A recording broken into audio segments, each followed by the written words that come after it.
Se dovessimo essere messi nelle condizioni di dover dare visibilità al nostro problema perché non siamo ascoltati, siamo pronti a tutto. Questo deve essere chiaro. Siamo con le spalle al muro. Siamo arrivati a questa conferenza stampa perché non abbiamo altre alternative che creare un problema di ordine pubblico. Perché vediamo che chi più si fa casino, permettetemi il termine, in Italia, più si è ascoltato.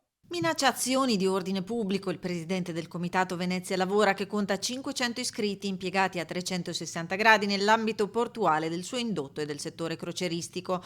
Tanta è l'esasperazione dei lavoratori che operano nel settore del turismo, che sono stati colpiti dalla crisi economica causata non solo dalla pandemia, ma dall'annoso e insoluto problema del passaggio delle grandi navi a Venezia. Il rischio annunciato è che, anche una volta finita l'emergenza sanitaria, non possano riprendere a lavorare dopo un anno di fermo. Speranze di noi lavoratori c'erano tutte, dopo l'illusione è svanita quando abbiamo visto le navi solcare il porto di Trieste invece di Venezia.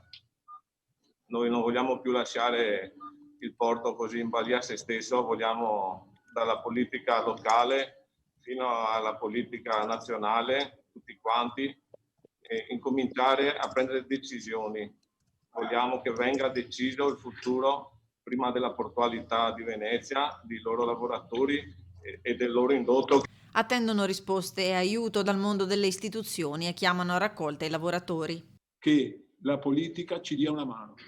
Chiediamo a qualsiasi lavoratore che lavori di darci una mano nel poter essere tanti, per poter far sentire finalmente una voce unica. Noi vogliamo vivere a Venezia, lavorare a Venezia e permettere alle nostre famiglie di vivere a Venezia.